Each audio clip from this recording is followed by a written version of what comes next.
está en el horizonte. Camino 2 pasos, ella se aleja. 2 pasos. Y el horizonte corre 10 pasos más allá. Entonces, ¿para qué sirve la utopía? Para eso, sirve para caminar. Eduardo Galeano. Muy buenos días, tardes o noches, dependiendo a la hora que nos estén escuchando, claro. Hoy tenemos el placer de contar con un invitado bastante especial. Psicólogo, escritor, músico y entre otras tantas cosas, porque este hombre es polifacético y sobre todo un muy buen amigo mío. Es por eso que hoy en este tercer capítulo de especial de entrevista de Caos en tu idioma, quiero darle una cálida bienvenida a Gabriel Boffi. Un aplauso ahí. Un aplauso virtual. Ahí si están escuchando esto, aplaudan ahí. Gracias. Sí, Gracias. Un gusto, claro. ¿Cómo te encuentras tú, Gabriel? ¿Cómo va todo? Bien, aquí con un poco de frío, pero entrando en ambiente, abrigado. qué bueno. Claro, Con la estufita acá al lado. Se me olvidó ponerme polerón, claro. Bueno, más que nada agradecer tu tiempo por estar acá con nosotros. Tengo entendido que igual trabaja, entonces me imagino que el tiempo se te va a hacer corto, así que siéntete muy bien recibido en este podcast, Caos en tu idioma. Ya es el capítulo número 13, nuestro tercer invitado, el psicólogo Gabriel Boffi. Tuvimos en el primer capítulo de invitado el honor de tener a Don encima de tu hermana. Después tuvimos al Portal de Horus, que es un influencer, encima de tu hermana es un músico. Y en esta ocasión les traemos un psicólogo. Bien así completa que, la cartera. Bien completito. Así que nada, como tenemos a Gabriel Boffi, yo me gustaría introducir a esta gran persona. Por ejemplo, Gabriel Boffi, él es psicólogo con especialidad en la terapia, no se llama terapia narrativa, claro, la terapia narrativa. Y él es parte de un colectivo llamado el Colectivo Girasoles. Son personas que le importa la salud mental. Por ejemplo, yo me metí a esa página en Instagram y me gustó la ambientación que tiene. De hecho, vi un poema que había de los girasoles y lo encontré súper bonito. Encontré que está súper bien hecho y todo eso. Y como que me gusta que promuevan la salud mental y que interactúen con la gente y que se preocupen de la gente que está bien. Eso es súper bonito. En verdad, vi las fotos de la gente reunida. Sí, por esa parte. Sí, es todo un proceso ese del colectivo Girasoles. Claro, como decía, la psicología con enfoque en terapia narrativa. Pues no es como un diplomado propiamente tal, sino que es una forma de hacer la terapia. Y en relación al colectivo Girasoles, esa fue una iniciativa que surgió de mi pareja, Tiare Argüello, que tenía la idea de hacer una comisión en la universidad primero, pues, y de una comisión para las personas que tienen problemas de salud mental, y después se amplió para hacer círculos de salud mental, hablar un poco y tener espacios de contención que muchas veces no hay en las universidades. Y después, bueno, por diversos motivos que uno sabe cómo el sistema universitario es súper indiferente con estas temáticas, terminamos decidiendo movernos a un colectivo más que una comisión y funcionar no solamente con gente de la misma universidad, sino que también con gente de distintos lados. Independiente de que fuera egresado o no, independiente de que fuera de la Universidad de Valparaíso o de donde sea, porque así, claro, es más inclusivo también. Sí. Claro, de una forma más independiente, sin depender tanto de la U, como dijiste. No, me imagino el sentimiento de cómo debe ser de indiferente la universidad en este tipo de casos. No sé, ¿qué crees tú, Franco? Sí, no, pero ¿qué hay que decir? Pues si uno está claro de eso, lamentablemente igual se preocupan del contenido, pero no se preocupan de lo más importante, pues, que igual terminan siendo las personas, pues las pasan a llevar así como si fueran, al fin y al cabo, puro número nomás, pues, un clásico, claro. lamentablemente, pero qué bueno que se den estas instancias, Boffi, en las que tú así, las considero bien buenas, la verdad, son necesarias, aunque mucha gente diga que no, son totalmente necesarias, la verdad, nada que decir. Claro, o sea, sin duda, esta terapia narrativa ha ayudado a mucha gente, o sea, por lo que leí yo de su origen y cómo se formó todo. Y también, por ejemplo, estuve viendo una página que creo que es como más de índole cultural, que es Cascai. Sí, por ejemplo. Sí.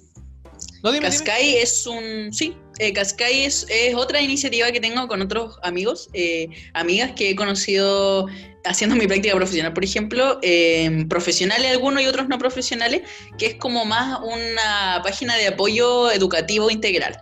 Entonces ahí tenemos, me imagino que tú viste ahí que habían temas de acompañamiento de educación emocional, educación formal, la ambiental. Educación ambiental también. Esa está bien bonita, sí. Como que es del entorno, también de los seres que conforman el ecosistema, todo eso, el tema de la biodiversidad, esos temas están muy buenos. Aparte, el tema de los tips de timidez, igual lo encontré como simpático, tierno. Sí, de hecho, Cascai es una palabra en quechua que significa estar. Qué bueno.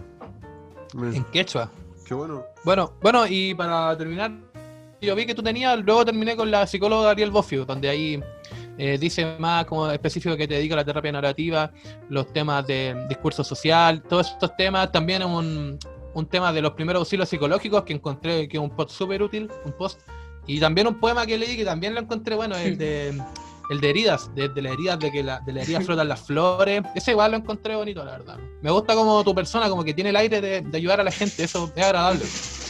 Gracias, sí, de hecho es ad hoc un poco a los intereses también, pues, porque a mí siempre me gustó escribir, entonces dentro de escribir, de la escritura, de la expresión escrita, de la expresión hablada, de recitar, la poesía siempre fue algo con lo que yo era cercano, pues, y esta terapia valida mucho los saberes populares, los rituales, valora mucho también la escritura, las cartas, entonces son elementos que yo ya estaba un poco familiarizado y que acá, bueno, lo hace teoría y lo hace práctica. Entonces ahí, claro, yo en esa página intento educar un poco respecto a lo que es la terapia narrativa, pero también un poco dar como ciertas pautas, apoyo, y claro, los poemas son de mi autoría y son una forma también de yo expresar lo que siento frente a estas situaciones, frente a cómo resueno yo con las vivencias de los consultantes, de las personas que se atienden conmigo, Claro. por ejemplo.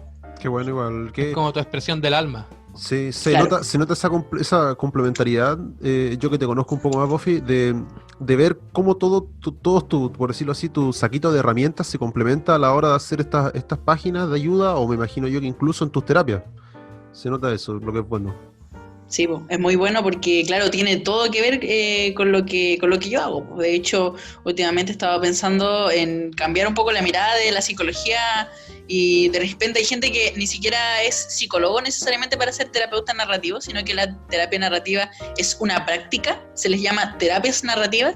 Hay muchos profesores, hay muchos trabajadores sociales. De hecho, la misma terapia narrativa surge a través de Michael White y David Epstein, que son australianos, en 1980, por ahí, a finales del 70, 80, y nace como una necesidad de, por ejemplo, hacer terapia con gente que está lejos, a través de cartas, y de ahí lo narrativo. Entonces, de repente pienso más en la psicología o en el psicólogo, que hoy en día es más un facilitador social, un facilitador de espacios comunitarios y de espacios emocionales, más que una persona que simplemente a través del, entre comillas, método científico, cierra comillas, intenta analizar la conducta por sí sola, sino que hay muchos elementos, sobre todo temas culturales, que influyen en nuestros problemas. Yo diría que casi todos los problemas emocionales que existen hoy en día tienen relación con el sistema en el que estamos también, Claro, y con los sí, discursos sociales opresores.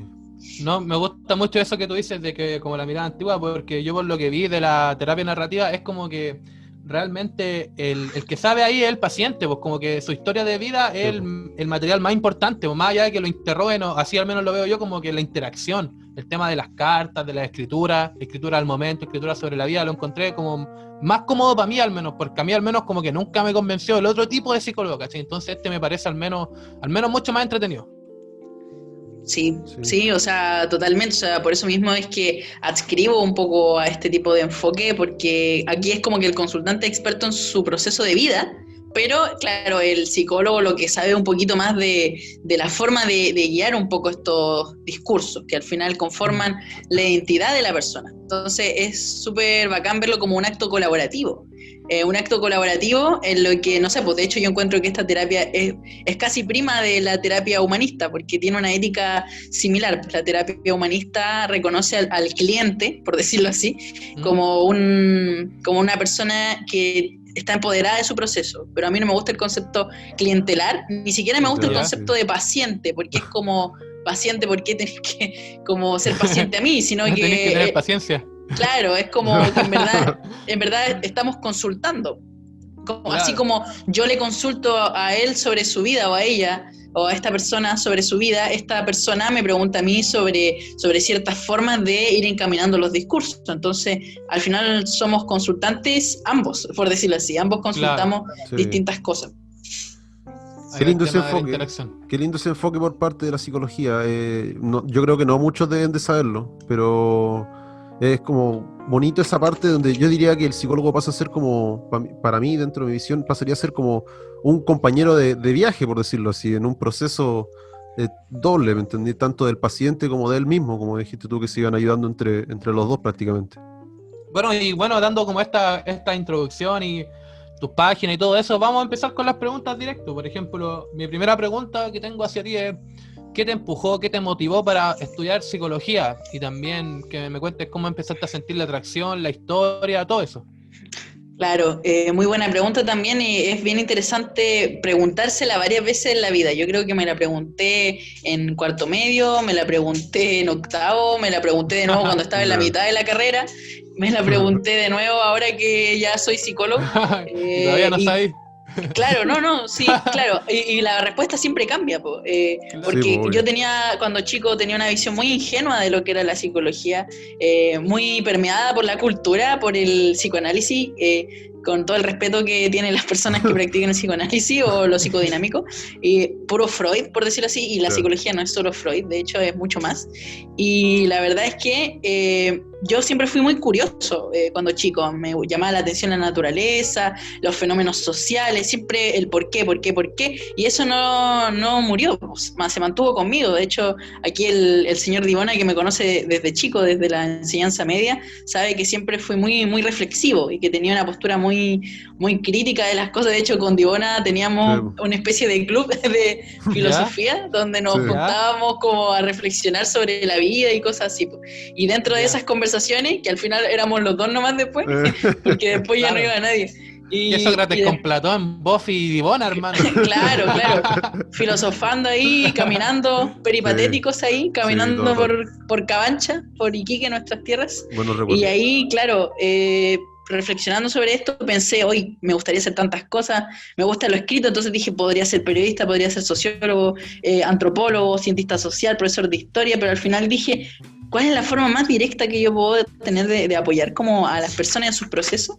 Y no morir de hambre en el intento, también pensé, y dije, ya, pucha, la psicología más o menos, dije, ya, bueno, psicología, pensé yo, y ahí, claro, pues también yo soy de Iquique y estudié en Valparaíso y ahora vivo en Viña del Mar, y claro, esa migración igual es como triste decirlo, pero lamentablemente en las provincias no hay tantas opciones como para estudiar. Entonces, víctima un poco del centralismo, al final, igual que Divona, que ahora está acá y también es oriundo de Iquique, nos terminamos movilizando para poder buscar como una educación que sea como un poco más ad hoc a los desafíos que nos planteamos, ¿cachai? Al conocimiento que queremos saber. Bueno, al menos no se fueron a Santiago, al menos ahí están fresquitos por lo menos elegimos un buen lado. Sí, claro. No, pero bacán eso que se motiven a ir a otros lugares, y eso de hecho me motivan. Está bien que cabrón me voy. Claro. No, por favor. No. Claro. Bueno. Bien interesante, Buffy. Al final es importante, como decís tú, yo creo que preguntarse eso, el propósito, porque igual con el pasar del tiempo uno se va olvidando, es increíble. Y a veces uno puede perderse, ¿cachai? Pero ahí está ese cuestionamiento constante para no perder la línea, por decirlo, el horizonte de lo que uno realmente es, ¿cachai? Igual se dejan volver a veces por el entorno. Entonces doy paso a la siguiente pregunta, Buffy. ¿Qué significa para ti la labor como psicólogo? ¿Qué ha significado para ti todo ahora que ya egresaste? Claro, eso también es una pregunta que ha cambiado con el tiempo y que hoy en día ha evolucionado mucho, de hecho. De repente, no sé, conversando con mi pareja llegamos a conclusiones de que los psicólogos de repente mantienen el status quo y al final es nefasto. La labor del psicólogo hoy en día de repente es como, oye, cálmate, sigue siendo explotado en tu trabajo, con tu familia, da lo mismo, y nosotros simplemente te damos como pégate 3 respiradas y listo, chao, para la casa y a seguir llorando y a seguir sufriendo. Pues. Entonces, hoy en día pienso que más que psicólogo, de repente me veo más como terapeuta narrativo y de repente me veo más como facilitador de espacios sociales y emocionales, como decía. Al menos desde la terapia narrativa lo que busco más que nada es conectar historias. Conectar a la persona con historias alternativas a su problema, por ejemplo. Entonces, ya no es la historia de la depresión, por ejemplo, sino que es la historia de la persona que convive con una depresión, o que convive con la culpa, o que convive con otro personaje que es el problema al final. Y es eso, pues de repente la terapia narrativa, algo que hace mucho y que yo estaba intentando implementar, son los documentos colectivos. Entonces no solamente estás solo individualmente en la terapia, sino que de repente podemos armar un colectivo, una serie de escritos que es compartido entre los consultantes, y eso genera genera un enriquecimiento en las historias personales. Entonces mi problema se parece al tuyo y se parece al de otra persona, y el compartir historias a nosotros nos conecta con una forma alternativa de mirarnos, incluso identitariamente, mirarnos distintos. Así quizá el paciente no se siente tan solo así, de esa manera, sin duda. Totalmente. Entiende que lo suyo no le pasa solo a él, eso es clave igual, yo creo, cuando nos sentimos mal. Sí, es fundamental. Entonces, la siguiente pregunta de mi parte sería, ¿cuál es como tus sueños como psicólogo, cómo tú te ves como psicólogo en un futuro, tus objetivos como psicólogo? ¿Cuáles serían? Mis objetivos como psicólogo son mis objetivos como persona, o mis objetivos como terapeuta, en verdad, o como yo, Gabriel, en verdad, porque al final yo no lo veo como algo individual, pues no es como que yo me separo mi personaje psicólogo. Claro, no es un alter ego, es totalmente un yo, totalmente una construcción de mi yo. De hecho, la terapia narrativa se mueve desde el construccionismo, que es como que yo construyo mi identidad todo el tiempo. Entonces, bueno, en mi yo identitario, Gabriel, me gustaría mucho conectarme más con espacios comunitarios. Me gustaría colectivizar un poco más la salud mental, dejar de verlo tanto desde lo individual y quizá, quién sabe, pasar más como a espacios colectivos, así como en el colectivo Girasoles, que se hacen como círculos de salud mental. Me gustaría hacer como terapias grupales y poder como, en verdad, entregarle la herramienta a la gente para que la gente haga sus propios espacios de salud mental y que prescindan de mí. Yo creo que el sueño del psicólogo, o por lo menos mi sueño como psicólogo, sería que no me necesitaran, por decirlo así. Sería ser prescindible. Claro, esa es la meta, pues ser prescindible, y lamentablemente en el sistema y con las estructuras sociales con las que tenemos que lidiar, eso es súper complejo, pero me gustaría mucho colectivizar mis saberes, democratizar mis conocimientos y que la gente se empodere su espacio y siga resistiendo al final. ¿Cachai? Claro. Lo complejo que es lo que dice el Buffy en el sentido de que una utopía, bueno, no utopía, pero por decir, la cima de la montaña es que no hayan psicólogos, y lamentablemente vivimos en un contexto en donde es obligatorio que hayan estos espacios, ¿cachai? Y como no los hay, afortunadamente tenemos gente como Gabriel, sí, pues, como Gabriel que da estas instancias de conversatorios, ¿cachai? Pero es triste, a mí bueno, son temas que seguramente vamos a conversar más adelante, pero qué triste esto lo de la salud mental, que está tan poco tratada, ¿cachai? Está como tan así como a la orilla de la sala ya, el feo, ¿cachai? Así que anda por ahí. Claro, sí. Pues, el primo pobre, le dicen por ahí en algunos papers. El primo pobre. No, yo me imaginé ese meme de Bad Bunny cuando sale en modo comunista. No, yo tengo un problema, tenemos un problema. Claro, bueno. La cuestión así. Continúo yo entonces con la siguiente pregunta, Buffy. ¿Cómo la importancia de la salud mental, como estábamos tocando estos temas, cuál es la importancia de la salud mental en estos tiempos difíciles, Buffy? Yo creo que para mí es súper importante que cuando hablamos de salud mental hablamos de salud en general, en verdad. El tema yo lo plantearía al revés, es como ¿por qué, por ejemplo, la salud desconoce su dimensión emocional, el concepto de salud?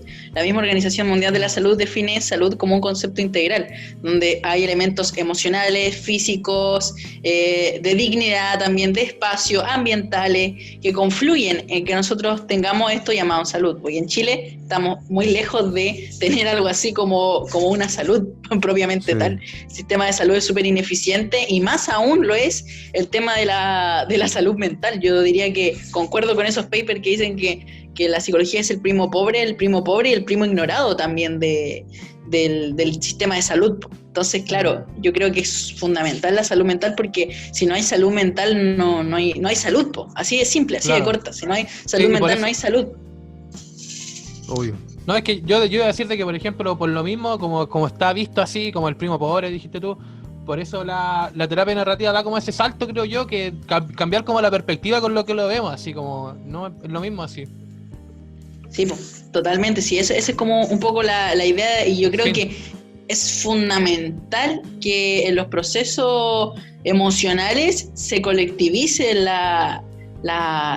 se colectivicen las emociones, se colectivice la forma de abordar nuestras emociones para que no dependamos de un solo individuo, porque, por ejemplo, yo genero, por ejemplo, atenciones gratuitas y también genero atenciones pagas, y no tengo las condiciones para dar atenciones gratuitas, pero igual lo hago, Y la verdad es que igual es súper triste porque a la gente que yo no puedo ayudar de forma gratuita, de repente yo le podría sugerir que vayan al sistema público, pero el sistema público está sumamente saturado. Entonces, ¿qué entienden ellos por salud mental? ¿Sabes lo que entienden ellos? 20 minutos, una vez al mes. Eso es un control de salud mental. Claro. Te preguntan un par de cosas y para la casa. Y el psiquiatra lo veía en 2 meses. Claro, más encima, ¿cachai? Sí, pues. Y lo hacen mal porque te dan el tremendo peso de un diagnóstico, por ejemplo, pero no te dicen cómo lidiar con él. Pues. Entonces es como, ya, usted tiene eso, váyase, pero no te enseñan cómo vivir con eso, qué pasa conmigo, claro. Y tampoco te dicen de que tú no eres solo eso, sino que eres mucho más.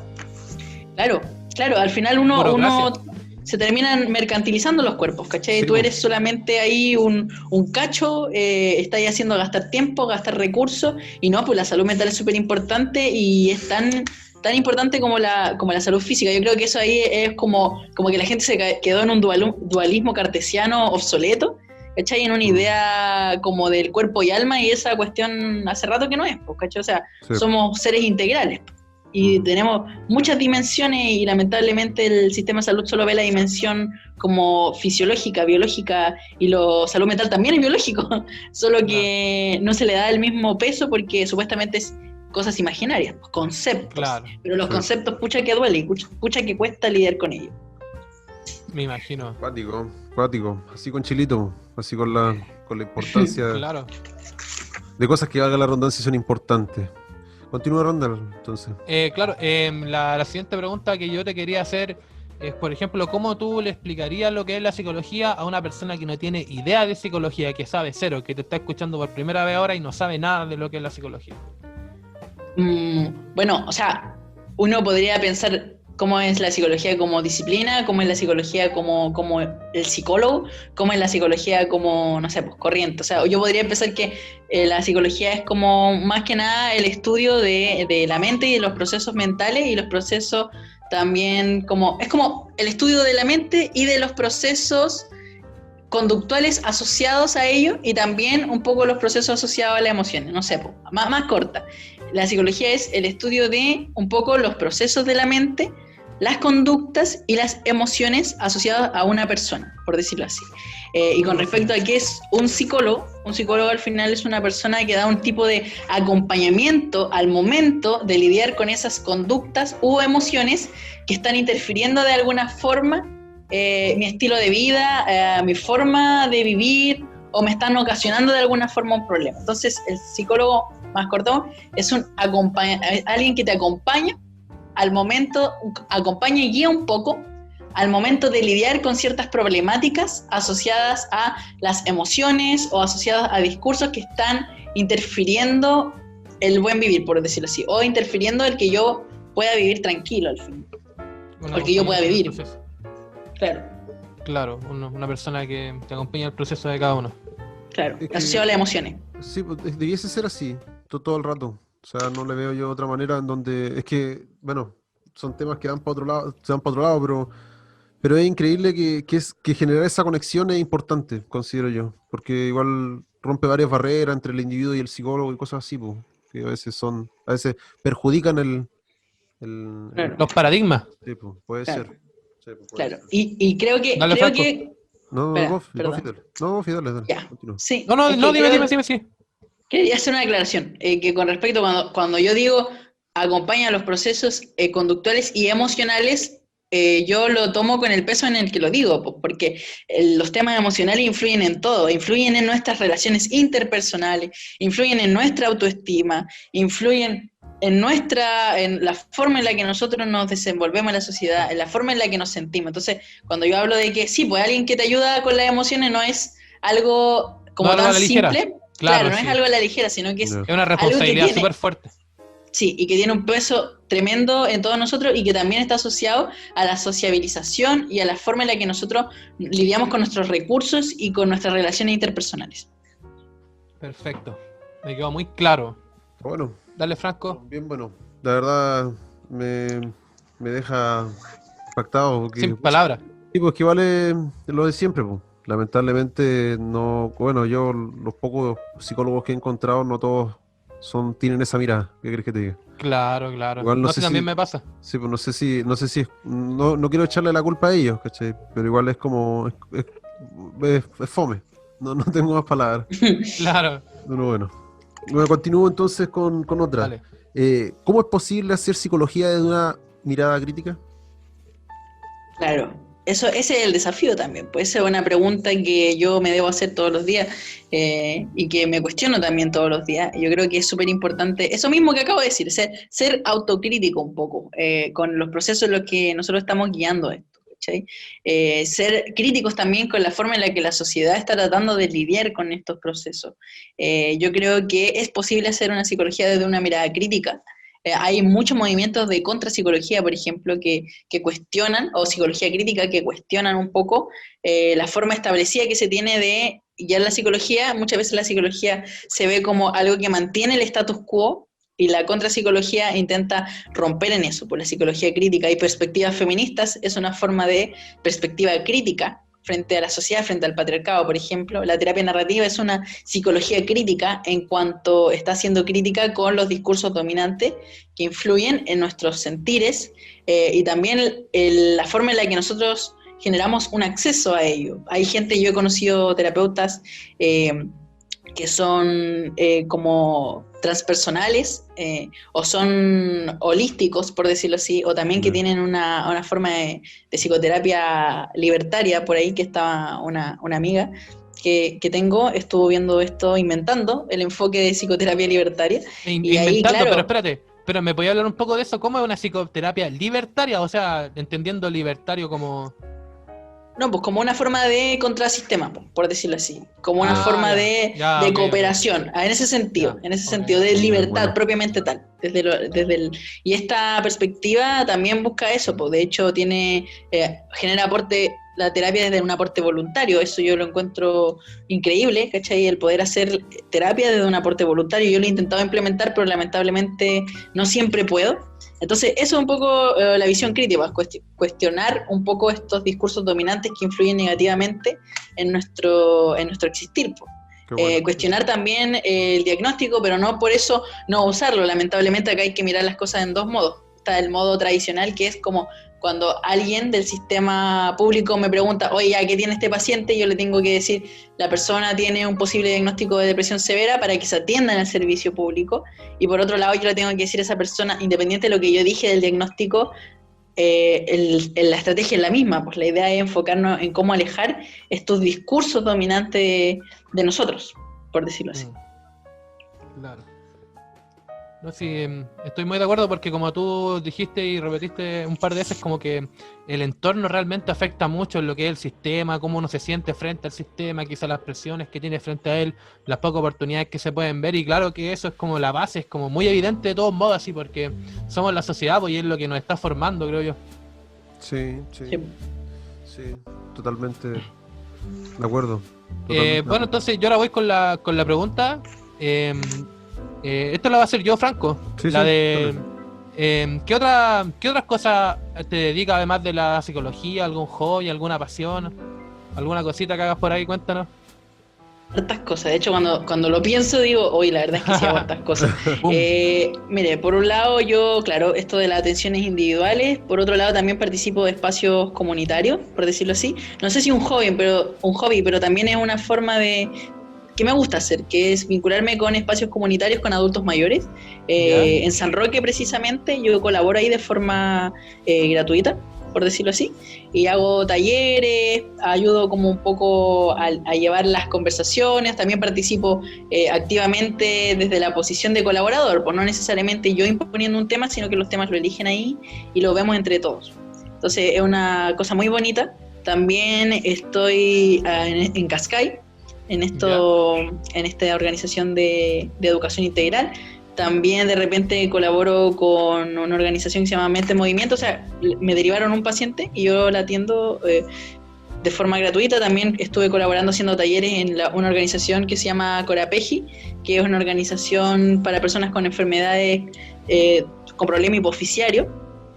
Además de eso, escribo, de hecho voy a publicar un libro prontamente, en unas semanas yo creo, que se llama Incrédula Cotidiábula, a través de la editorial Bathory.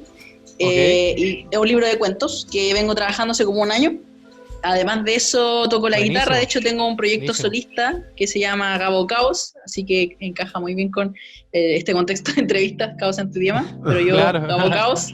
Y también, y además de todo eso, soy vocalista de una banda que se llama Atrapaniebla.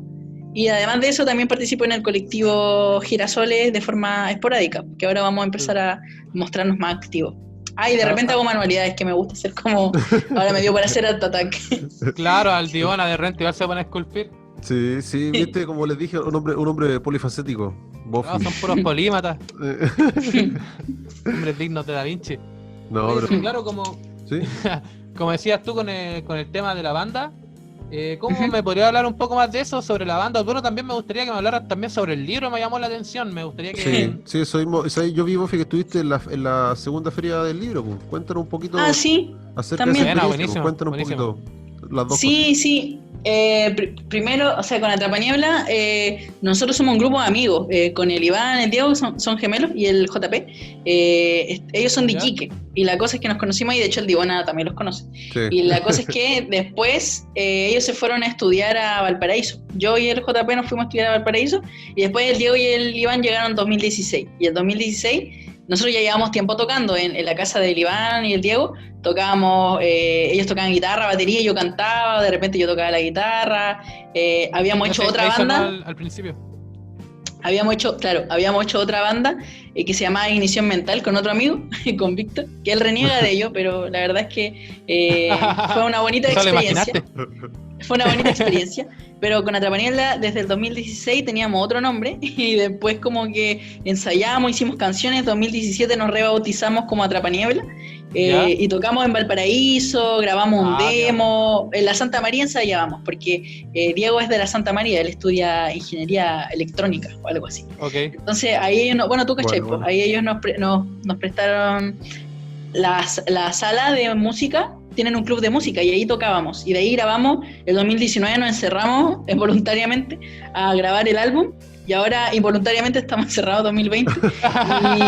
y hemos estado un poco, como un poco en hiatus, así como estancados un poco, pero Claro, de todas formas sí. siempre conversando. Siempre y tenemos activo. ganas, pues tenemos muchas ganas de seguir componiendo y ya reunirnos de una vez por todas y salir a tocar. Me imagino. Y con respecto al libro, es un libro que trabajo con Batory Ediciones. Gané un concurso, o sea, quedé como dentro de los 10 finalistas. Y tienen una volada muy comunitaria ellos para trabajar. ¿Por qué? Porque, por ejemplo, si bien yo no recibo ganancias directamente del libro, lo que yo gane del libro sirve para financiar a otro escritor. Entonces, lo que se venda de mi libro va a servir para que otros escritores... Claro, por decirlo así. Y la cosa es que nos hemos visto modificados un poco el formato, vamos a imprimir menos libros, pero de todas formas es bien interesante un libro de cuentos. Como decía el Divona, mencionó, estuve en una feria internacional del libro de Bolivia por Zoom. Sí, pues. Y ahí estuvimos, hablé como 5 minutos acerca del libro. De hecho, está en la página Autores Independientes Bolivia, está en la segunda noche. Estuve hablando, la segunda o tercera noche.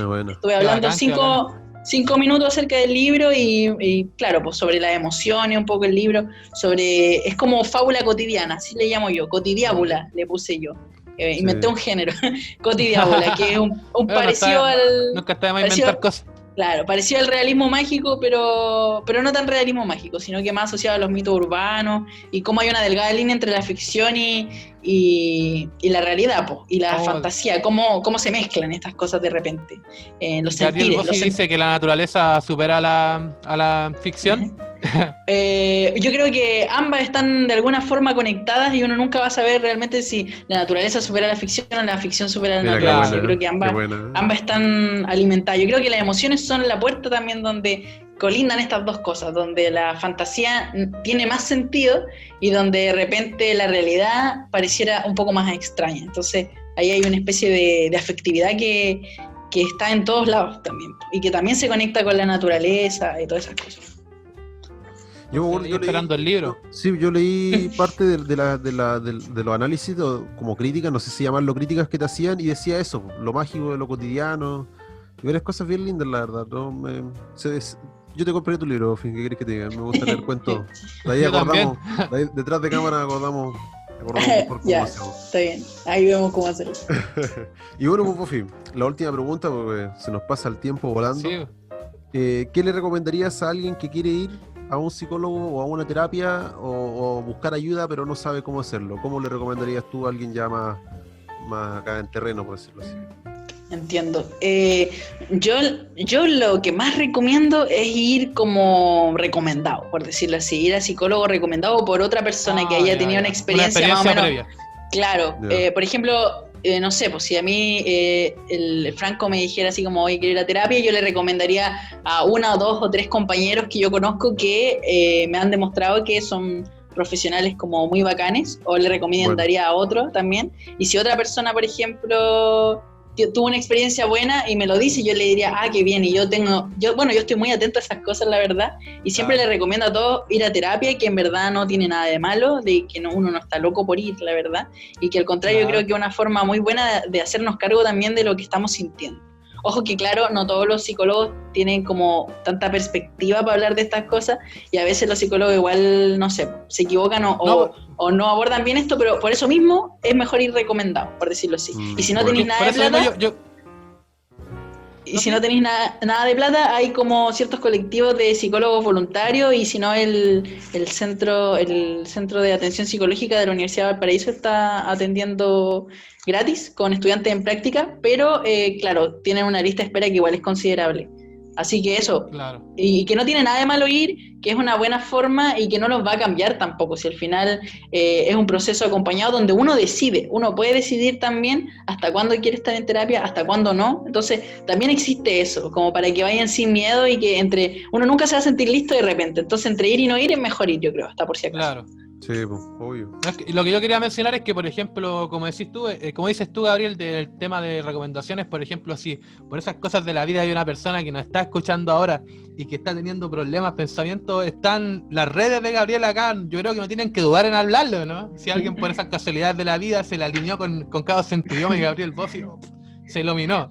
Entonces ahí Claro. tiene una recomendación. Acaban de escuchar al psicólogo, así que yo lo encuentro increíble. Yo iría contigo, Gabriel. Sí, yo Gracias. siempre lo recomiendo, la verdad. El único psicólogo que a fe ciega yo recomiendo. Nada que decir, la verdad. Gracias. Bueno. Sí. Oye, Eso es lo que se estaríamos con la primera parte. Estaríamos con la primera parte, pues, Randall. Muy bien, Ya. muy buena, llena Muy buena, de ¿no? Muy buena, muy información. culta la entrevista, estuvo muy Sí, buena, nada que decir. Con harto contenido bien bueno. Entonces vamos a la pausa y volvemos Vamos a la pausita. en unos minutos, ¿ya?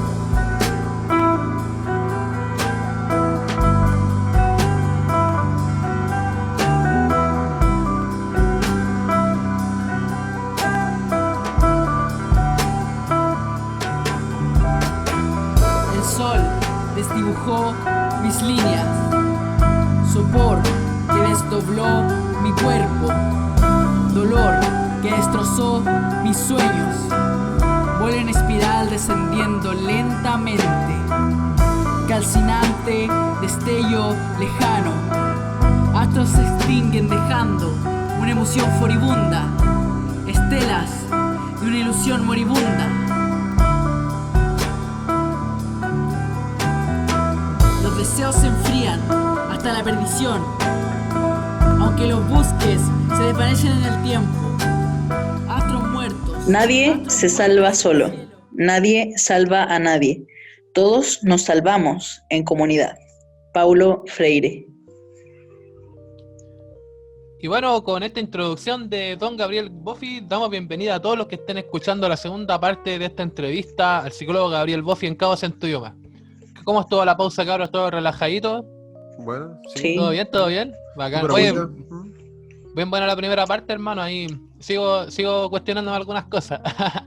Sí, sí, para Así todos, que- para todos los que no lo escucharon, no se la pierdan, está bien buena, está cargada de Claro. harta información relevante Claro, la alguna- primera parte consiste en la entrevista al psicólogo Gabriel Boffi, y por mi parte, al menos por mi opinión como Randall, creo que hasta cambié mi perspectiva de lo que yo tenía como un psicólogo. Así que lo encuentro súper bueno, así que pasen a escucharlo. Y nada, aquí nos encontramos aún con Gabriel Boffi, que nos va a bañar en conocimiento en respecto a lo que nos tiene que decir.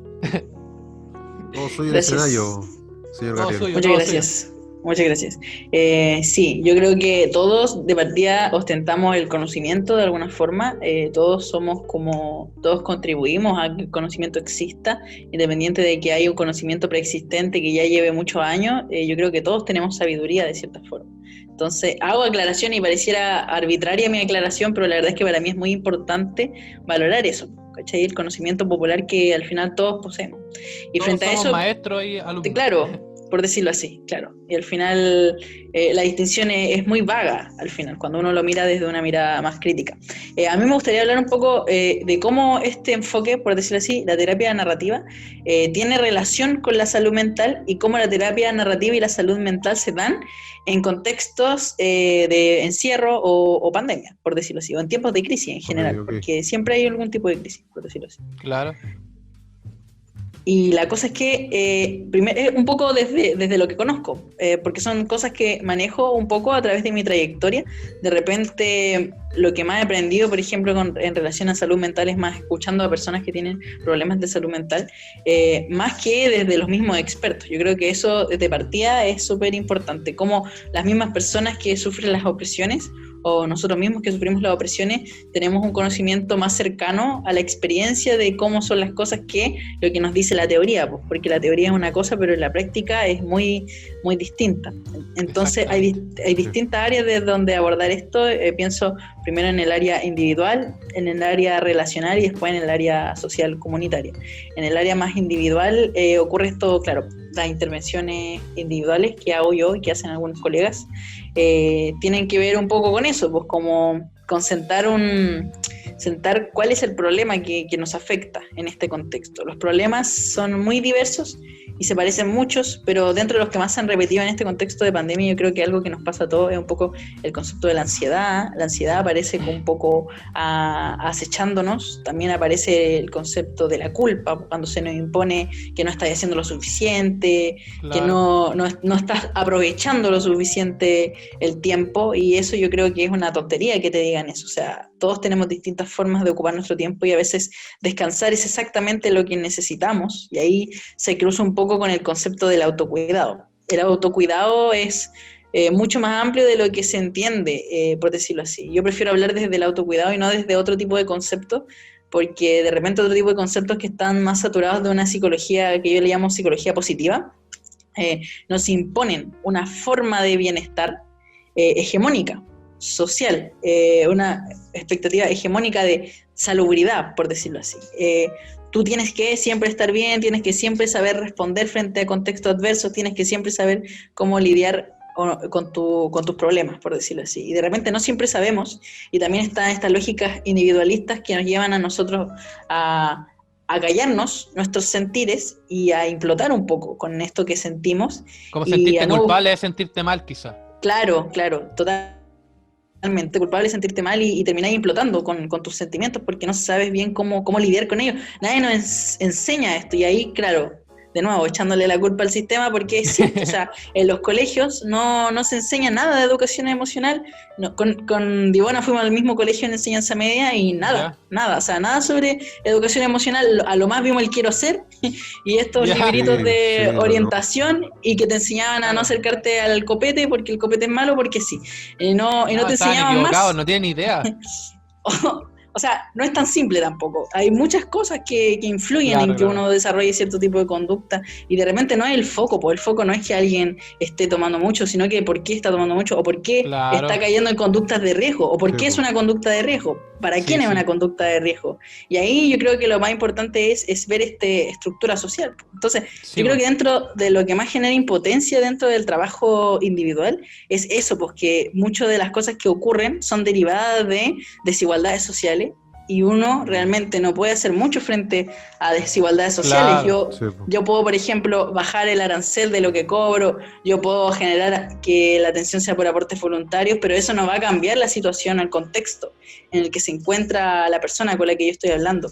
Entonces, claro, eso es súper frustrante, pues también lo de la discriminación es algo que escapa de mi control y que es un entendimiento de la sociedad, que discrimina a unos pocos por ser distintos a cómo la hegemonía quiere. Y yo pienso que para tratar de calzar con un sistema imperante como en el que estamos hoy en día, es imposible porque son expectativas muy contradictorias. Por un lado tenés que cuidarte y tener tiempo para ti mismo, pero tenés que disfrutar de una cierta forma, y si no disfrutas entonces está mal, y está mal también estar mal, entonces no hay cómo. Es como... Lo que dice Gabriel, de que yo le encuentro toda la razón cuando, por ejemplo, él me dice de que, por ejemplo, ustedes fueron al mismo colegio y no le enseñaron sobre sus sentimientos. Yo como que apelaría a lo mismo en relación a la educación sexual y a la filosofía. Totalmente. También. Sí. Esas dos cosas son claves, que son, para mí no es cuestionable, es como, ¿por qué no están más presentes? ¿Por qué no se desenvuelven mejor? Totalmente. Y claro, es que ni siquiera, no sé si decir si es por recursos, porque hay cosas igual, pero no, yo pienso que deberían ser prioridad, así como, no sé, como también cómo me siento, la cuestión de la educación sexual, y son cosas que son pilares, yo creo, para una mejor sociedad entre nosotros mismos, porque al final el futuro lo hacemos nosotros, queramos o no, aunque odie a la sociedad, nosotros somos los viejos del mañana, ¿cachai? Queramos o no. Sí, igual es problema de esta sociedad vista como una perspectiva patriarcal, donde el garrote, ¿cachai? No, el machito. Entonces igual lamentablemente no se ha dado como paso a una exploración mucho más personal, mucho más íntima acerca del manejo de los sentimientos, ¿cachai? Como se le llama a ese lado más matriarcal de las personas, que es como el... Claro, exacto, hermano, exacto. ¿Cachai? Que bien lo dijiste, weón. Sí, importante eso. Sí, y lo otro es que aunque hubiera, entre comillas, no es efectivo, no es de calidad, claro. ¿Cachai? Ese es el problema. Esa es la cuestión, pues. Esas son dos temas, claro.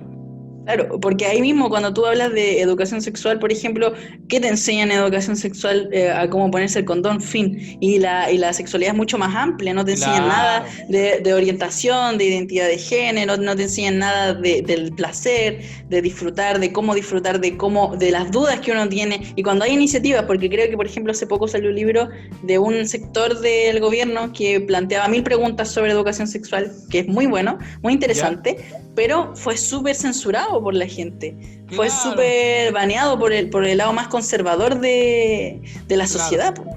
Claro, los pensamientos conservadores ahí hacen ese bloqueo, como que dijo pene, Claro, y también lo que entendís por filosofía, porque usualmente cuando hablamos de filosofía hablamos de una filosofía no sé, más analítica, más racionalista, pero no se habla como de otra cosa. Como que me refiero al cuestionarte las cosas más que nada, como que no, porque hay que asumir tantas cosas. A ese lado me voy yo como, oye, mira esta persona que una vez se cuestionó esto y logró esto, es como, yo me puedo también cuestionar esto, como que a eso me refería yo, como al por qué asumir todo lo que te ponen al frente, eso.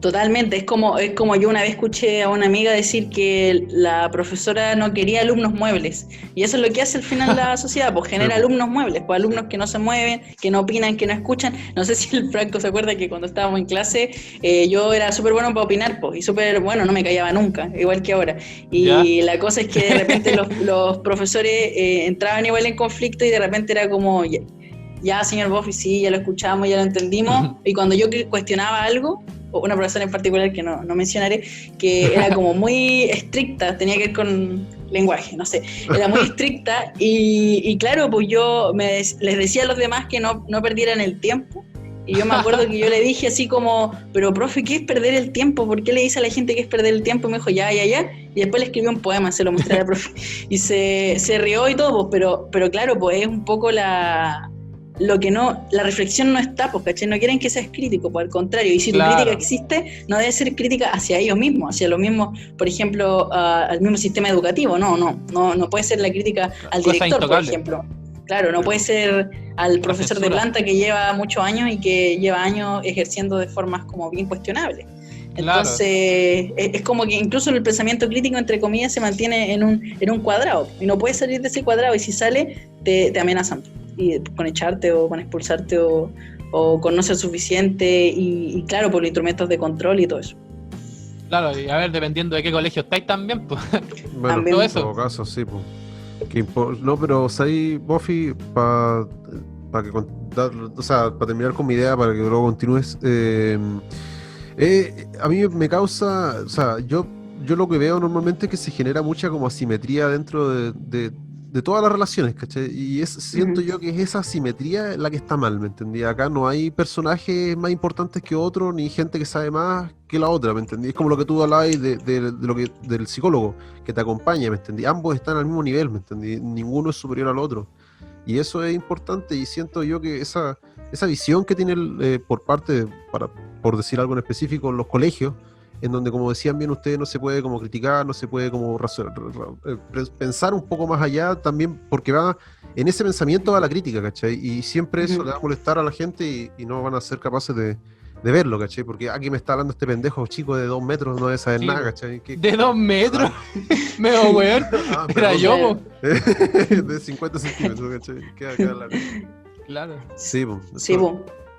Sí, totalmente Sí, eso que entiendo. dices tú, la simetría relacional ahí es cuática, es potente y no y pareciera como que no conocen otras formas y de hecho los países que tienen otro tipo de educación, la educación es más colaborativa, es más horizontal, es menos vertical y al final hay como un dejar ser al otro y que el otro experimente y que el otro descubra, busque, y no es como que tú le das todo y él tiene que repetir, porque eso es lo que hacemos en el colegio, al final es como que Sí, pues memorizar. vomitar, Sí. almacenar conocimiento y vomitarlo en una hoja y da lo mismo, pues, ¿cachai? Y después pienso que, si lo pensáis, tiene que ver con el modelo que quieren, pues, el tipo de ciudadano que quieren, el tipo de persona que quieren, la misma sociedad, pues, la misma constitución lo pone ahí, ¿cachai? Así como, este es el modelo de persona que queremos para... Sí, Y claro, si el modelo es un modelo que es extremadamente, por ejemplo, neoliberal y obviamente lo que queremos es mano de obra, por decirlo así. Lo que queremos es generar Claro, mano sí. de obra, no queremos gente que cuestione, al contrario, queremos gente que obedezca y que cumpla bien y que de lo mismo que le pasemos la máquina, que siga, hace superhombres, superhumanos o máquinas, por decirlo así. Por lo mismo es tan difícil ser artista en Chile, pues no tení por dónde. Ah, O sea, la verdad es que sí tení, ¿cachai? Pero la dificultad de esto y todo lo que conlleva, es por lo mismo yo creo también, pues el arte es como una amenaza a todo esto. Sí, po. A como Lo dice mismo- Buffy, lo que plantean como ciudadanos. Sí, po.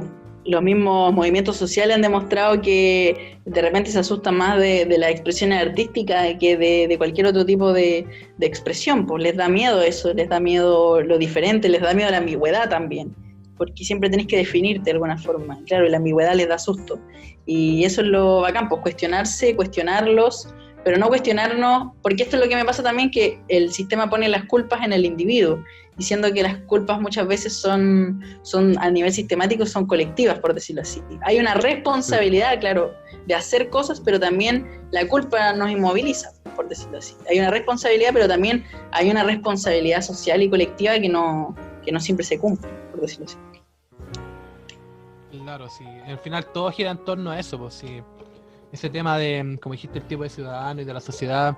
Y por lo mismo, este tipo de terapia, como te dije antes, como que yo nunca he sido muy... De hecho, cuando era más pequeño, en algún momento tuve que ir al psicólogo, ¿cachai? Y fue como una experiencia que no me gustó porque, mira, yo igual, quizá porque era más pendejo, pero tenía como el pensamiento, ¿por qué tengo que pagarle a alguien para que me escuche, cachai? Una cuestión así, y aparte era como todo tan frío, tan helado, como ya, chao, te pregunto esto y tenéis que hacer esto, y es como que por lo mismo, esto que tú haces abarca mucho ese cambio que tú quieres generar, ¿cachai? Como el hecho incluso de que tú hagas terapia gratis. De hecho, yo soy muy partidario de eso mismo, como... ¿Qué onda el valor que le damos a la plata? Así onda, es como, no sé, es como muy fuerte, es como nuestro todo, po.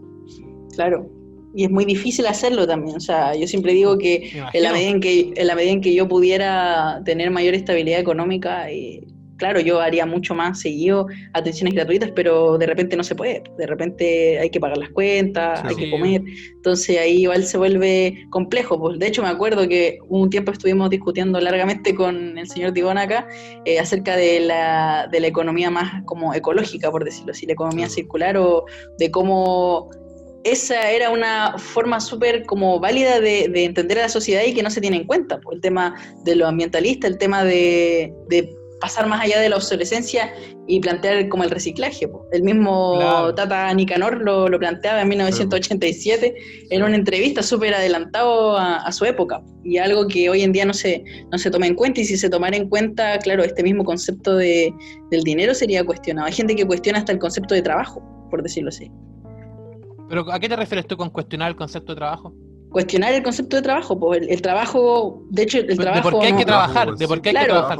Claro, Ah, ¿por qué? ah, ¿Por ya. qué? ¿Por qué tenemos que trabajar bajo ciertas condiciones? No estoy muy claro, pero incluso etimológicamente la palabra trabajo derivaba del sufrimiento, de una especie de Claro. tortura.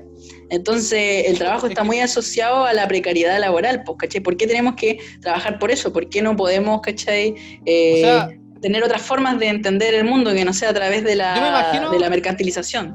yo me lo imagino, claro, pero igual, sabéis que yo igual me lo imagino de una forma quizás no tan suave, de ¿por qué no vale la pena? ¿Por qué ni siquiera vale la pena? ¿Por qué tenéis que trabajar tanto para tan poca plata? Como que, no sé, Claro. eso también afecta mucho.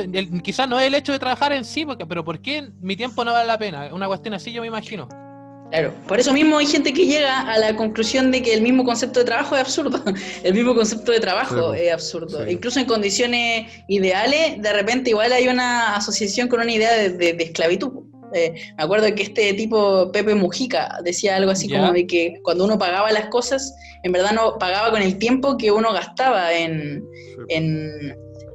encontrar ese dinero. Entonces al final uno ese tiempo lo invierte en ciertas cosas. Claro, y Entonces- como no entendemos el poder de nuestro tiempo, lo valioso que es, Es que que no eso tiene sí, pues, precio. Esa sí. es la cuestión, pues Mm. no entendemos que no hay nada más valorable en el mundo que el tiempo de la hora, el presente. Esa es la cuestión. Estamos vendiendo el presente, pues. Sí, relacionado, el Bofi me quitó las palabras de la boca, pues yo iba a decir eso, no con Mujica precisamente, pero qué bueno citarlo. Es cuático porque al final si uno lo analiza, el trabajo es tiempo y el tiempo es lo que tenemos en la vida, ¿cachai? Por decirlo así, pues. Y bueno, lamentablemente uno no se da ni cuenta, los años van pasando y te diste cuenta que se te consumió en gran parte del trabajo, ¿cachai? De la casa al Claro. trabajo, del trabajo a la casa. Y es poco al final lo que uno termina viviendo, por decirlo así, porque igual queramos o no queramos asumirlo, yo no me baso en ninguna ideología de que si hay reencarnación o no, yo digo que esto es una sola nomás y dentro de esa lógica mía no A los quiero Hawking. no quiero gastar el 50% de lo que me queda de vida para después decir yo, oye, el otro 50 recién voy a poder, no sé, pues, cultivar manzanas sabiendo que ya he perdido un 50. Claro. No, y más encima yo creo que llegando al final, dándote cuenta en el final que no vale la pena, eso es como lo peor, Sí, yo pues, creo, weón. Es puede como- debe ser. ser como lo peor. Como darte cuenta al final, cuando ya estás ahí listo, con todo hecho. Sí, po. Eso es súper fuerte ahí también el tema de los sentidos. Yo creo que es súper peligroso entender los sentidos como algo inamovible, entenderlos como algo esencialista. Por ejemplo, hay filósofos esencialistas que decían que el hombre es una cosa por naturaleza. A mí me parece súper peligroso porque gente que se lo toma literal podría tomarlo así como, y esto es todo lo que soy, entonces no puedo ser más, entonces mejor, ¿para qué? ¿Para qué existir? Entonces, por Claro. eso a mí me gusta mucho el concepto construccionista, porque gente que llega con ese mismo tipo de pensamiento de por qué existir en esto si al final todo está determinado, Sí, pues, ¿cachai? claro. No hay un determinismo, hay una Yo tengo un capacidad de dicho, construirnos nosotros mismos también. el problema del humano es que piensa como humano. No sé, igual es como, se me ocurre de repente. Sí. Sí. No sé, weón. Se tomó mucho el papel, se cree muy humano. Esa es Claro. la cuestión porque, no sé, weón, definitivamente somos humanos, pero igual hay cositas ahí que no están medio ocultitas como una manta. No somos tan humanos, quizás, no sé. Es que ahí no... La incertidumbre de todos los filósofos, yo creo, weón. Claro, y ahí la incertidumbre puede ser más clara cuando tú asumes que cualquier concepto está a medias, pues cualquier concepto es un concepto en construcción, pues al final, no sé, pues una filosofía de vida mía es caminante no hay camino, es el camino al andar, o sea, todo se resume en eso. Ya, Caminante no hay camino, es el camino al andar, o sea, claro. Es freestyle al- en el momento. claro, y lo vais construyendo, estamos improvisando, nadie nos enseña Sí, pues. a vivir ni cómo vivir las cosas tampoco. Nadie. Por eso no hay que sentirse tan culpable, creo yo, como, weón, o sea, siendo no tan cruel conmigo. O sea, al menos a mí me ha pasado de que, por ejemplo, antes era quizá más cruel conmigo, y luego Claro. dije, ahora como que digo, weón, eras súper pendejo y viviste esto, ¿qué onda? Así no sé, tan malo contigo, weón. O sea, contextualízate en ti mismo, ¿cachai? No sé. Claro, y es súper difícil llegar a esas Sí. conclusiones, toma años y de repente también toma terapia poder llegar a esas conclusiones, por eso es importante de repente tener estos apoyos, po. Ahí como la Claro, distinción entre, yo siempre lo digo, entre autocrítica debilitante y la autocrítica constructiva. La autocrítica debilitante es la culpa al final, que Sí, te encierra, te hunde, es como pisar un fango que no importa lo que hagas y te hundís. En cambio, la autocrítica constructiva es como hay una paciencia a mis tiempos, hay un respeto a los tiempos y también hay una construcción. Entonces ya, yo respeto mis tiempos, no me siento mal de sentirme mal y trato de ver qué puedo hacer en la medida de lo Claro. posible.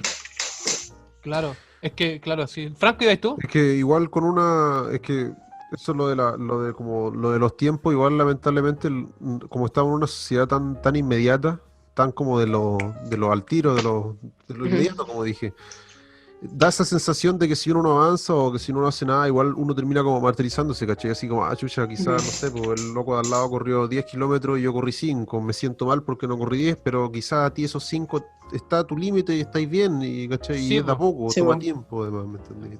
Muy Claro. natural. Quizás el tipo que corre 10 tuvo que pasar por todo un tema psicológico para Sí, poder po, llegar a los 10. claro, Claro. claro. Claro. Un tema de que, no sé, yo lo veo como en el camino, como que nada es bueno o malo, solo es un camino, ¿cachai? Son enseñanzas, o así como... Eso, Claro. así lo veo yo como un... Trascender el bien y el mal ahí, como decía Nietzsche. O cuando habláis de lo rapidez, pienso en la modernidad líquida, por decirlo así, en Bauman. También hay un filósofo que me ha hecho mucho sentido últimamente, Byung-Chul Han, porque Byung-Chul Ya. Han Byung-Chul Han, sí, dice que hoy en día hay una sociedad de la competencia y que hay una sociedad de la saturación de la información. Entonces, antiguamente se hablaba del modelo disciplinario de Foucault, que al final el Estado explícitamente te torturaba. Ahora tú te torturas a ti mismo Sí, po. por acción de estos discursos dominantes, que al final la enfermedad de hoy en día es el infarto, pues el infarto informático. Hay tanta información Claro. y tantas cosas tan rápido todo el tiempo que al final termináis quemándote, pues como esto del burnout en el trabajo Exacto. o esto de compararte con un otro y al final ya no es que ya no compito necesariamente contra el otro, sino que compito contra mí mismo, pero compito contra mí mismo en términos neoliberales. Y eso es súper Claro. agotador y eso nos lleva a la depresión, por ejemplo. Sí, Claro. yo tengo un término que me gusta a mí, que yo le llamo el depresivo funcional. ¿Cachai? El que está en la caca, pero aún así funciona porque tiene que ir al trabajo, tiene que hacer, Sí, tiene que cumplir con bo. las metas, pero eso a la hora a largo plazo, ¿de qué sirve? La persona nomás se Nada. mata, pues, se pudre la persona, lamentablemente. Claro, no vivió el presente, po. Claro, y ahí también los conceptos son súper poderosos, pues, porque, claro, yo creo que lo que plantea el Diván es como el mercado te ve también. Te ve como una persona, te ve como una enfermedad y también te ve como mano de obra. Pues, si tu mano de obra está gastada pero todavía funciona, entonces no hay problema. El problema ocurre cuando tú no estás siendo funcional. Pues. Y como nosotros entendemos que las personas conviven con, por ejemplo, una depresión. Y de repente lo que hace el sistema es que nos volvemos la depresión. Es súper difícil hacer esa distinción, por eso yo como que lo repito como loro todo el tiempo, que uno no es la depresión, sino que uno convive con la depresión, con el problema que sea Que tiene. Y lo que lo alimenta Claro. muchas veces son estos discursos dominantes. Claro, la influencia que hay sobre nosotros, de cómo pensar, de cómo actuar y todo, claro. Claro, y me gusta esto de pensar en sociedad, hermano, mucho Sí. más que... Últimamente me ha gustado mucho más que pensar como individuo, así como que me he cuestionado todo eso últimamente. Es que, Sí, mira, po. si me dejáis ahí comentar eso, yo digo que ambas son importantes, pues si el individuo hace la sociedad y la sociedad conforma al individuo también, pues igual es importante Claro. que la persona esté bien. Y ahí va lo de la terapia, ahí va lo de la autocrítica, Claro. ahí va lo del análisis. Y obviamente, y ahí se va a gestar una sociedad mejor, porque yo me acuerdo que decía, creo que era, ¿cómo se llama este loco? El de los sueños. Carl Jung, que decía que, bueno, era obvio que la sociedad iba a estar mal, pues si yo estaba mal, pues me entendí. Entonces, Claro, no. El- Buena conexión, Diona. El inconsciente colectivo. Hablaba del inconsciente Ambas son colectivo. importantes, ambas son importantes. Carl Jung. De hecho, la mirada como que pienso, claro, había la dimensión individual, esto otro que estamos, la dimensión relacional es cómo yo me vinculo con mis redes de apoyo también, cómo hablo de lo que siento. Por eso de repente yo voy a lo básico, que es como, ¿sabemos realmente qué son las emociones? ¿Cómo expresamos nuestras emociones? ¿Y por qué nos da tanto miedo de repente expresar lo que sentimos? Entonces, cuando tú expresas tus emociones es mucho más fácil lidiar con las cosas. Y la dimensión comunitaria tiene que ver harto con esta cita con Paulo Freire, que siento que si hay una forma de poder hacerle peso a este sistema tan veloz, tan neoliberal, tan como feroz, es a través de la comunidad, ¿cachai? Al final es como que yo no me salvo solo y yo no te puedo salvar a ti, pero nos podemos salvar en comunidad a través de la validación de esta otra edad, por Como un decirlo poema, así. como un poema que hiciste, creo. Un poema que hiciste habla de eso. No, uno que leí tuyo creo que el de la herida, o no me acuerdo. No, el de los girasoles, el de los girasoles. Claro, que al final tiene que ver con esto, pues tiene que ver con esto de la comunidad, pues, lo que decía Pablo Freire, pues como que nos salvamos en comunidad y que al final lo comunitario es un poco la respuesta ante esto. Yo siempre invito a la gente a revisar a Pablo Freire porque, de hecho, entre distintas épocas yo lo reviso, me doy cuenta de otras cosas que no había visto de Pablo Freire. De hecho, Pablo Freire es tan crítico que hasta los últimos momentos él pensó en incorporar cosas que a él le cuestionaban, pues de repente le cuestionaban que él como que no entendía muy bien ciertas perspectivas, como la perspectiva feminista, y Pablo Freire decía, ¿sabes qué? Tienes razón, tengo que incorporarla.